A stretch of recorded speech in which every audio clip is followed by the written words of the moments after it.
ఎవరైనా నిన్ను మర్చిపోయినట్లు అనిపిస్తుందా? దేవుడు కూడా నన్ను మర్చిపోయాడా అని ఎప్పుడైనా అనిపించిందా? జీవితంలో కొన్నిసార్లు మనం ఒంటరిగా ఉన్నట్లు అనిపిస్తుంది. మన బాధలను ఎవరు గమనించరని, మన విలువ ఎవరికీ తెలియదని అనిపిస్తుంది. పరిస్థితులు కఠినంగా ఉన్నప్పుడు మన హృదయంలో నిరాశ, భయము పెరుగుతాయి. కానీ దేవుడు ఇలా అంటున్నాడు, యెషయా గ్రంథము 49వ అధ్యాయం 16వ వచనంలో, నా అరచేతుల మీదనే నిన్ను చెక్కి ఉన్నాను. అంటే దేవుడు నిన్ను ఎప్పటికీ మర్చిపోడు. యేసుక్రీస్తు శిలువపై చేతుల్లో గాయాలు పొందాడు.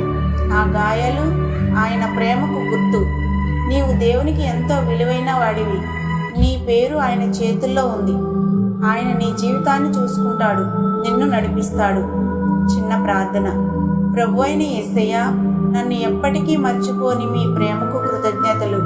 నా భయాలను తొలగించి మీ సమాధానంతో నా హృదయాన్ని నింపండి.